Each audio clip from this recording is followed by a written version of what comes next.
तो इस वजह से मुझे यहाँ के लोगों की सच्चाई पसंद आई। तो मैंने एंटॉर्क ली, एंटॉर्क लेकर मैं पहाड़ों की तरफ चला गया। लेकिन जो करेंसी चेंज करवानी पड़ती है वो बाहर आके करवानी पड़ती है। फूड में यहाँ किंग है मोमो। कमाल की बात है ये, कमाल की।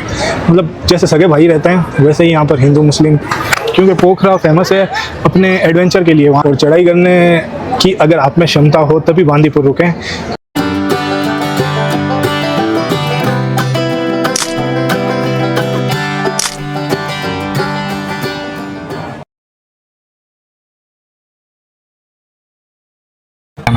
नेपाल का टूर मेरा बहुत अच्छा रहा। यहाँ आए हुए आज मुझे हो गए तकरीबन 8 से 9 दिन, जिसमें मैंने 2 दिन बांदीपुर में बिताए और 3 दिन मैंने पोखरा में बिताए और 4 दिन मैंने काठमांडू में। तो ये तकरीबन हो गए 2 और 3, 5 और 4, 7 दिन के करीब। आज लास्ट डे है, 8वां दिन है। 2 दिन मैं इसलिए नहीं गिन रहा क्योंकि पोखरा जाने में आने में टाइम लगता है। चलो ये मैं कहानी आपको आगे चल के बताता हूँ। उससे पहले मैं आपको बताऊँ कि ट्रिप रहा कैसा। मैंने आने के लिए यहाँ से दिल्ली से फ़्लाइट ली थी, और आप जब भी आ रहे हो काठमांडू तो पहले फ़्लाइट्स बुक कर लेना, क्योंकि बाकी की जो कनेक्टिविटी है वो थोड़ी मुश्किल है। जब हम फ़्लाइट बुक कर लेते हैं तो ये ज़्यादा आसान रहती है। तो दिल्ली से मेरी यहाँ की फ़्लाइट के मुझे लगभग 5500 रुपये लगे, 5600 के करीब। तो ये फ़्लाइट अच्छी थी, लेकिन रिटर्न फ़्लाइट में मैंने पहले बुक नहीं की, इस वजह से फेयर बहुत ज़्यादा बढ़ गए थे। रिटर्न फ़्लाइट के तकरीबन वन साइड के आ रहे थे 12,000 के करीब, कम से कम। वो भी टाइमिंग सही नहीं था, और जो सही टाइमिंग की फ़्लाइट थी वो 20,000 से पार थी। खैर ये हम बाद में बात करेंगे। पहले मैं बताता हूँ आपको मैं किस तरीके से पहुँचा, क्या क्या खर्चा हुआ, ताकि आपको इस चीज़ का आइडिया मिले, है ना। क्योंकि सिर्फ ये व्लॉगिंग कर देना, ये वो हा ही हू, इनमें कुछ नहीं आता था। अगर आपको जब तक ट्रैवलिंग का कोई वीडियो देखने का बेनिफिट ना मिले और जब तक आपको ये ना पता लगे कि मैंने ये वीडियो क्यों देखा, आपको वीडियो देखने का कोई फिर मतलब नहीं निकलता। मतलब बेनिफिट तो होना चाहिए ना। अब बेनिफिट ये है, अगर आप नेपाल का टूर करना चाहते हैं तो मैं आपको बता दूं, नेपाल अच्छी जगह है और यहाँ के लोग काफ़ी अच्छे हैं, मिलनसार हैं। तकलीफ़ हमें किसी चीज़ की नहीं आनी।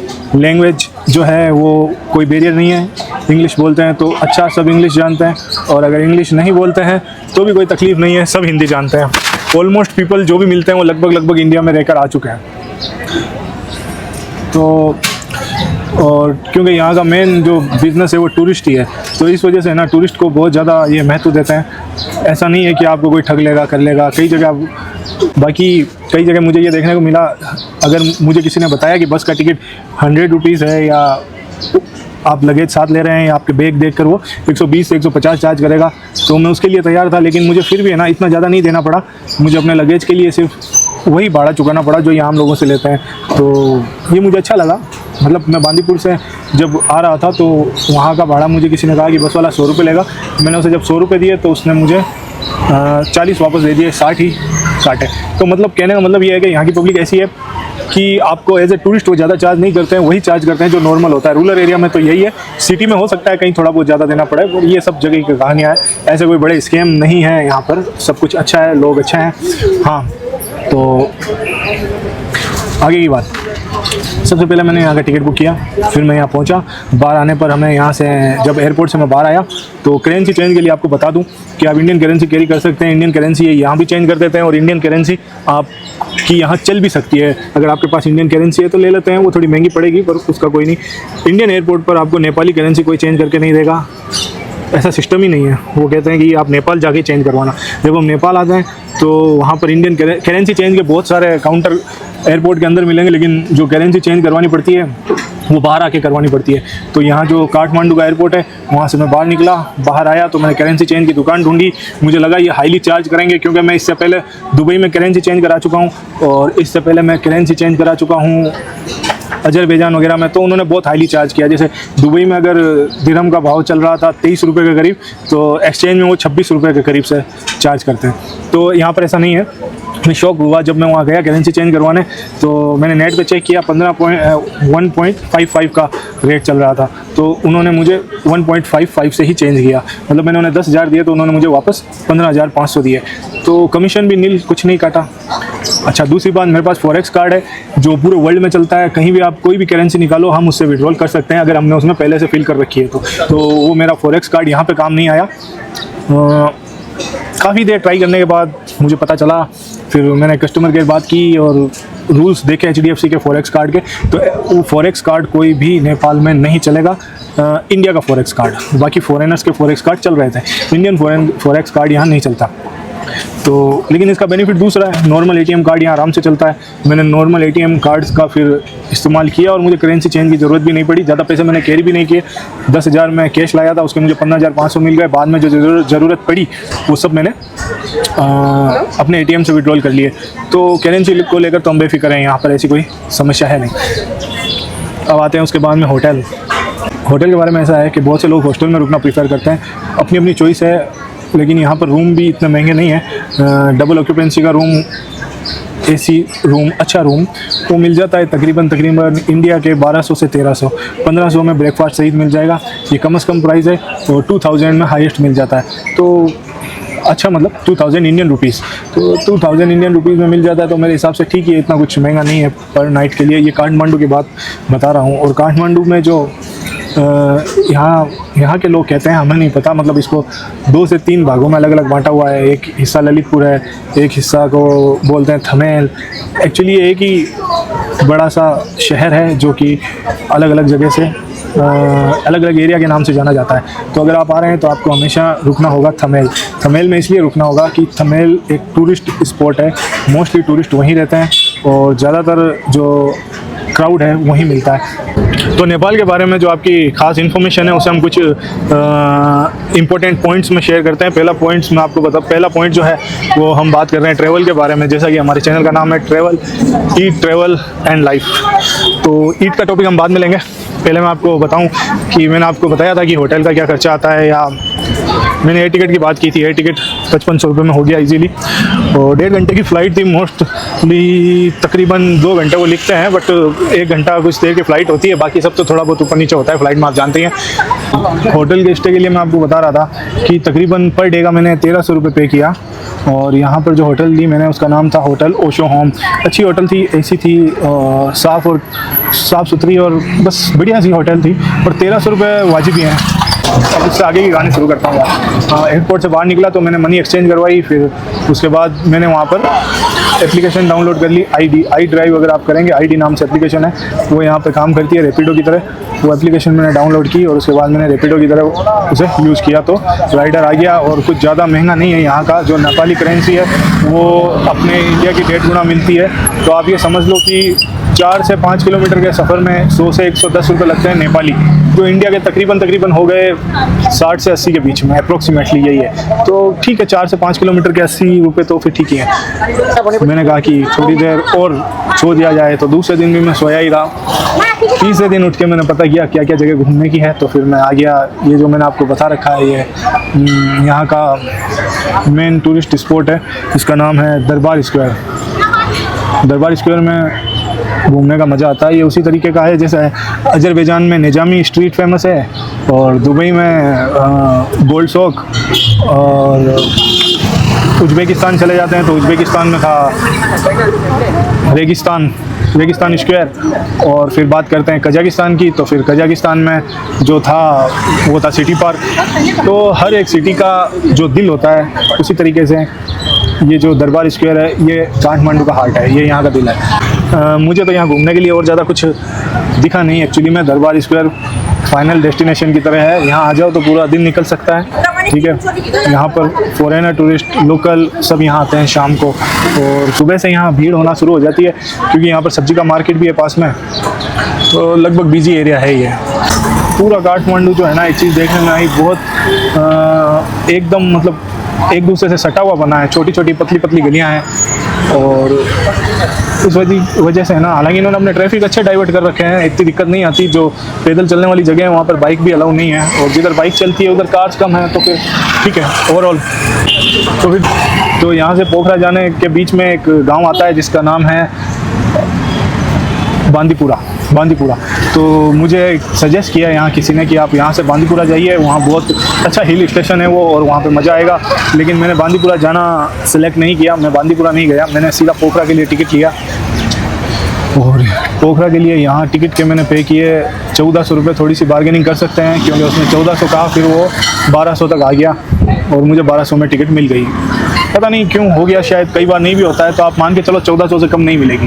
तो 1400 रुपये नेपाली रुपये, इंडियन रुपीज़ अप्रोक्सीमेटली 1000 रुपये इंडिया के। यहाँ से फिर मैं तैयार हुआ पोखरा जाने के लिए। सुबह की 7 बजे की बस थी, शार्प टाइम आपको पहुँचना है उस जगह जहाँ हमें पहुँचना है। उस जगह का नाम है बस पार्क, थमेल से लगभग 1.5-2 किलोमीटर दूर है। मैं सुबह जल्दी उठा, 5 बजे अपनी पैकिंग की, नहाया, और नाश्ता वगैरह करने की ज़रूरत नहीं है आपको, मैं बता दूं, कुछ भी करने की ज़रूरत नहीं है आपको।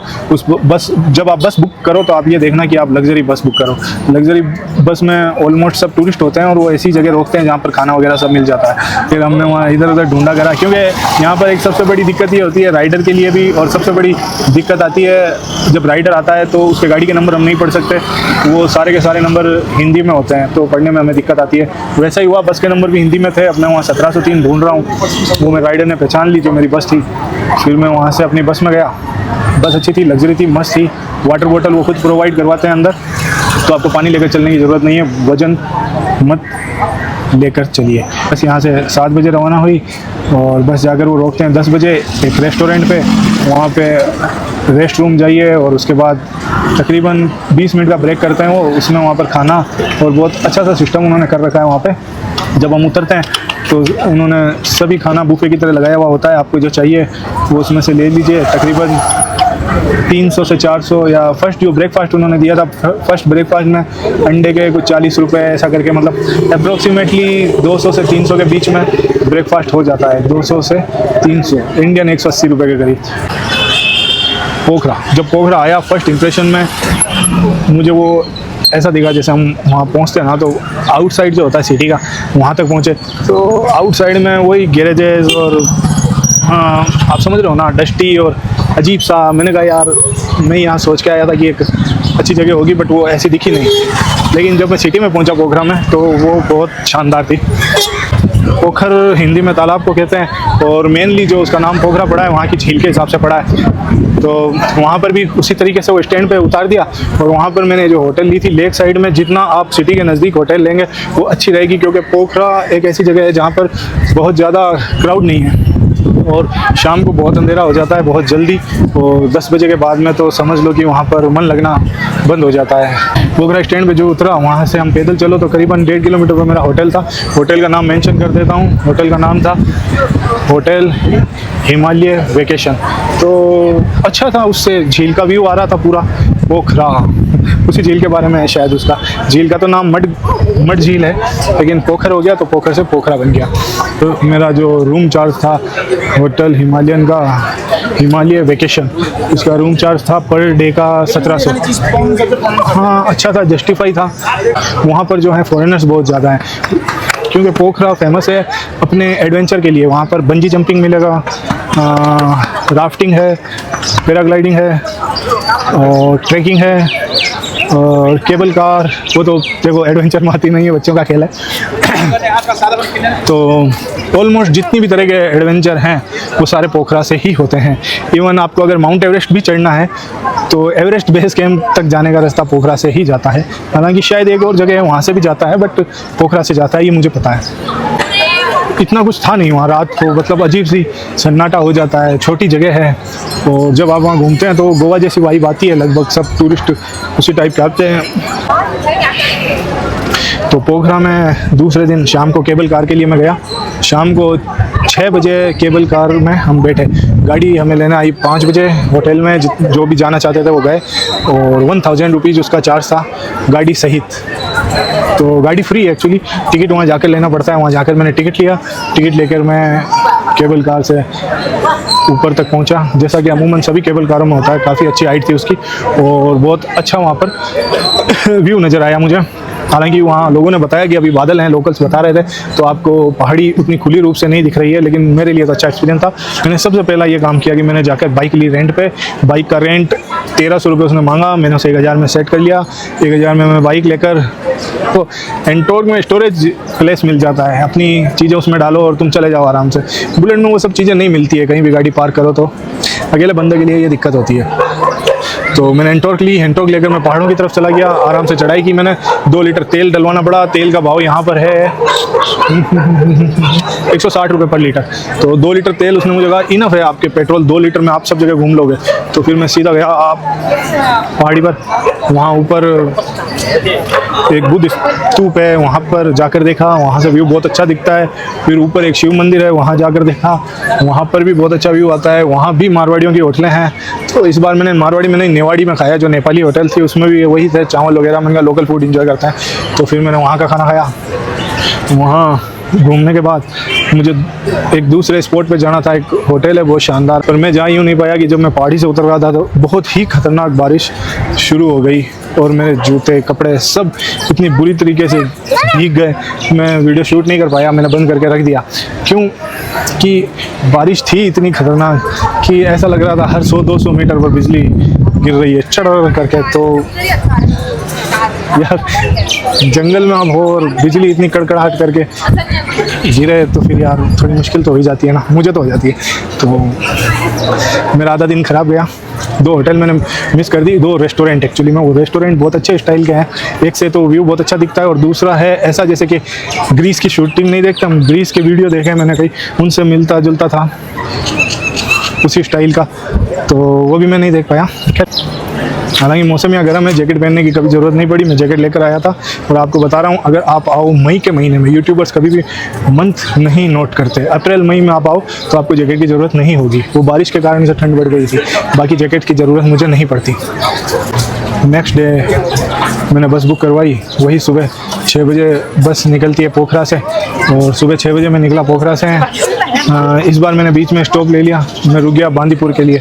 बांदीपुर की बहुत तारीफ़ें सुन रखी है, कुछ वीडियोस देख रखे थे, तो इसलिए बांदीपुर का मेरा वीडियो आप देख लेना। उसमें कुछ देर के लिए मुझे पसंद नहीं आया, मेरे नेगेटिव रिव्यू हैं उसमें, लेकिन उसके बाद कुछ देर बाद मुझे वहाँ पे प्राकृतिक सौंदर्य के दर्शन हुए, तो उसके बाद से मेरा नज़रिया बांदीपुर के लिए बदल गया पूरी तरीके से।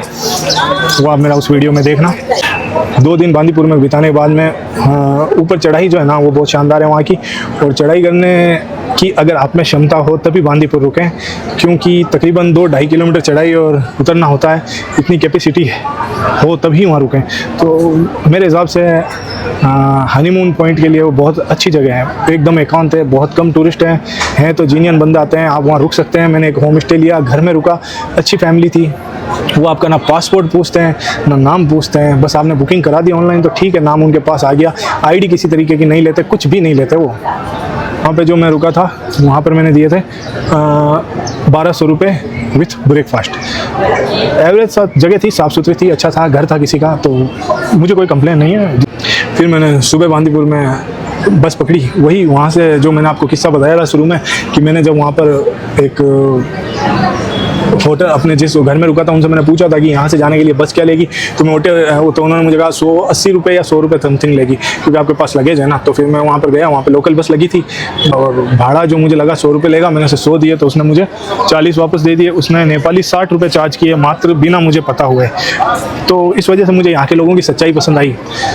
नेपाल में हिंदू मुस्लिम एकता की कोई बातें होती नहीं है एक्चुअली, क्योंकि एकता की बातें करना शायद इनको अजीब सा लगे, क्योंकि यहाँ पे लोग ऐसे हैं जैसे सगे भाई।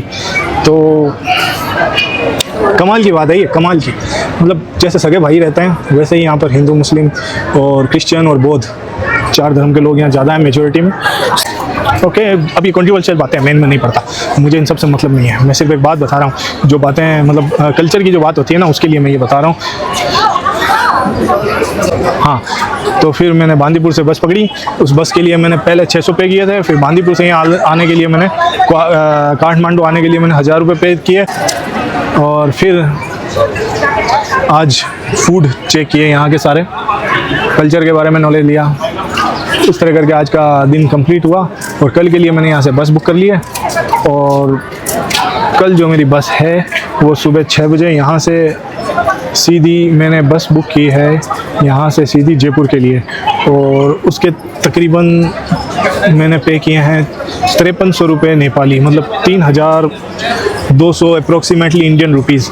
तो बस की यात्रा भी मैं मेंशन कर दूंगा अगर आप कहो मतलब बस के बारे में भी मैं बता दूंगा। ऐसा है कि सुबह 6 बजे यहाँ से चलेगी, जयपुर पहुँचने का बता रहा है, फ्राइडे को है, मतलब रोज़ बस नहीं है वो, कभी कभार ही है।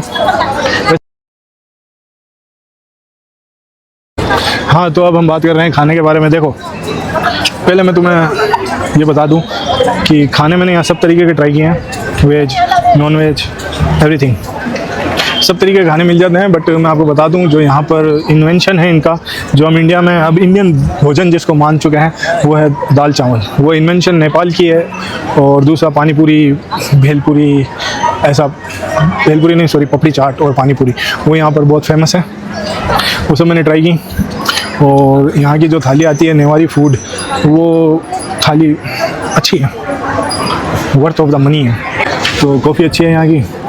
नेवारी फूड की जो थाली है वो तकरीबन 400 से 500 और 600 रुपये तक, जो लग्जरी रेस्टोरेंट है वहाँ 1000 रुपये तक मिल जाती है, नेपाली रुपए। जो भी रुपए बताऊँ उसे 0.65 से गुणा कर लो तो इंडियन रुपीज़ आ जाएगा। तो ऑलमोस्ट खाना अच्छा है, नो डाउट। दाल चावल खा के हम काम चला सकते हैं। शुद्ध शाकाहारी खाने मिल जाते हैं, बट बहुत कम रेस्टोरेंट ऐसे हैं। अगर पोखरा के मारवाड़ी रेस्टोरेंट को छोड़ दो तो सब जगह अगर आप जाओगे खाने, जैसे सुबह बस जहाँ रुक रही थी तो वो पूछ रहे थे आप वेज खाओगे या नॉन वेज, तो मैंने कहा वेज।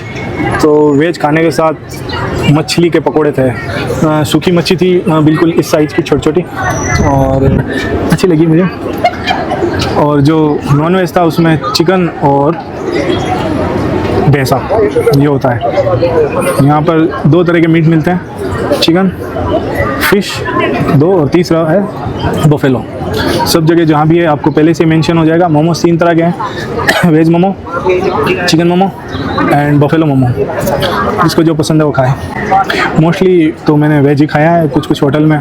अच्छा हाँ, हर होटल के बाहर आपको नोटिस हो जाएगा, हलाल है तो उसमें हलाल के सर्टिफिकेट लगे हुए हैं, हलाल मीट मिल जाता है।